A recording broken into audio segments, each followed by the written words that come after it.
بسم الله والصلاة والسلام على رسول الله. أما بعد، كيف نستقبل شهر رمضان المبارك؟ كيف نستفيد منه؟ الشيخ خالد بن علي الجريش حفظه الله. شهر رمضان المبارك نعمة عظيمة، شهر رحمة مغفرة، شهر إغلاق أبواب النار وفتحت أبواب الجنة.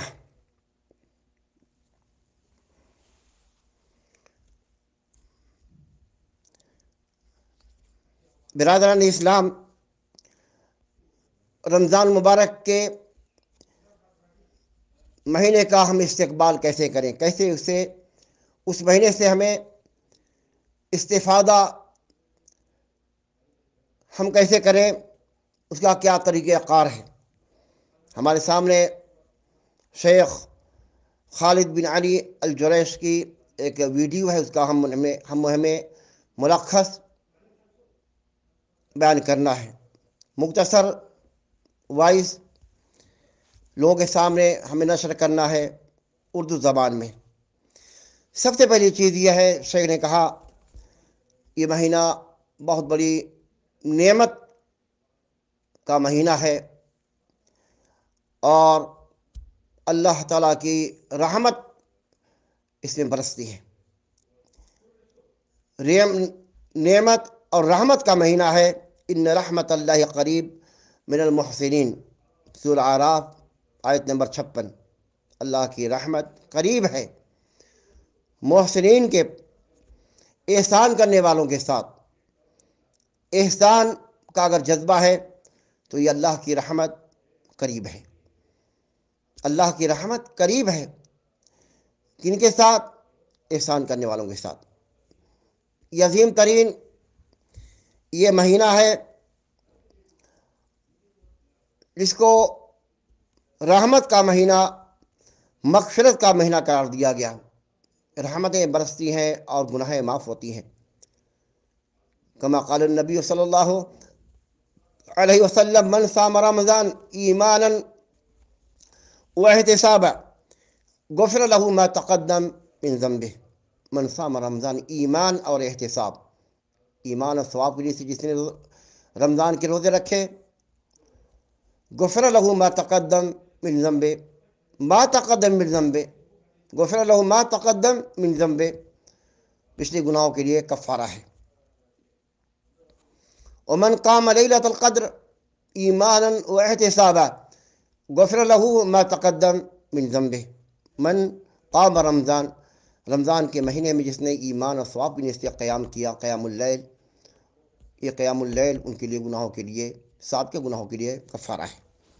بہت بڑی فضیلت ہے، یہ رحمت کا مہینہ ہے، خیر کا مہینہ ہے، اور شہر الصبر، شہر الصبر، صبر کا مہینہ ہے، ہمدردی اور مواسات کا مہینہ ہے، بھائی چارگی کا مہینہ ہے، محبت کا مہینہ ہے، خبر گیری کا مہینہ ہے،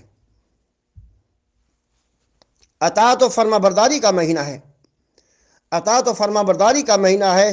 یہ وہ مہینہ ہے جس میں رحمت کے دروازے کھول دیے جاتے ہیں، جنت کے دروازے کھول دیے جاتے ہیں اور جہنم کے دروازے بند کر دیے جاتے ہیں۔ سرکش شیاطین کو اللہ تعالیٰ جکڑ لیتا ہے، سرکش شیاطین کو قید کر دیے جاتے ہیں اس مہینے کے اندر، اور یہ مہینہ مفتاح الطاعت اور طاعت اور بندگی کے دروازے کھول دیے جاتے ہیں۔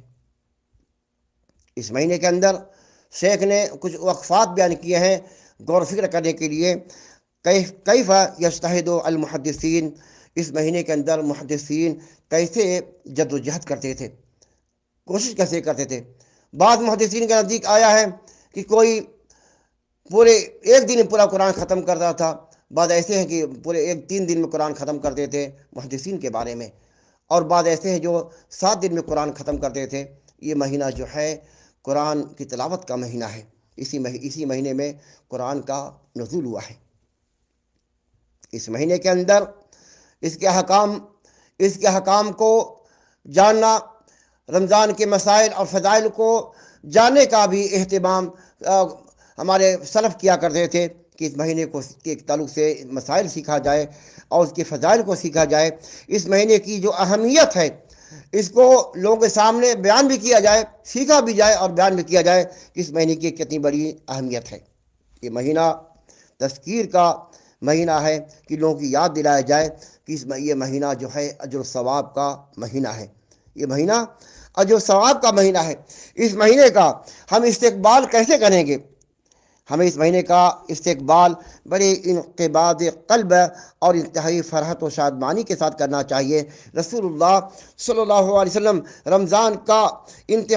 رمضان مبارک کے مہینے کا انتہائی خند پیشانی سے استقبال کرتے تھے اور صحابہ کرام کو اس کی آمد کی خوشخبری بھی دیا کرتے تھے۔ اس کی آمد کی خوشخبری بھی دیا کرتے تھے۔ ابو ہریرہ رضی اللہ تعالیٰ عنہ فرماتے ہیں کہ رسول اللہ صلی اللہ علیہ وسلم نے فرمایا کہ رمضان کا مہینہ تمہارے پاس آ چکا ہے، اللہ تعالیٰ نے تم پر اس کے روزے فرض کر دیے ہیں، اس میں آسمان کے دروازے کھول دیے جاتے ہیں اور جہنم کے دروازے بند کر دیے جاتے ہیں، شرکت شیاطین کو بیڑیاں پہنا دی جاتی ہے۔ اس میں اللہ تعالیٰ کے لیے ایک رات، اللہ تعالیٰ نے اس میں ایسی رات ایک رکھی ہے جو ہزار مہینوں کی رات سے بہتر ہے۔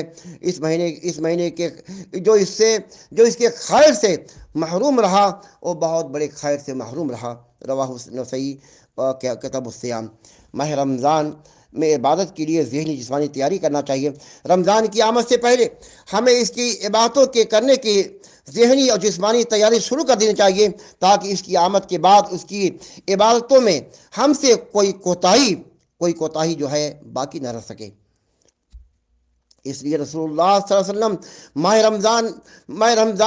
ماہ شعبان میں رمضان کی تیاری میں بکثرت روزہ رکھنے کا اہتمام کرتے تھے، جیسا کہ ام المومنین عائشہ صدیقہ رضی اللہ عنہا بیان کرتی ہیں کہ رسول اللہ صلی اللہ علیہ وسلم روزے رکھتے تھے تو ہم کہتے تھے کہ آپ روزہ نہیں توڑیں گے، اور جب آپ صلی اللہ علیہ وسلم روزہ چھوڑ دیتے تو ہم کہتے کہ آپ روزہ نہیں رکھیں گے۔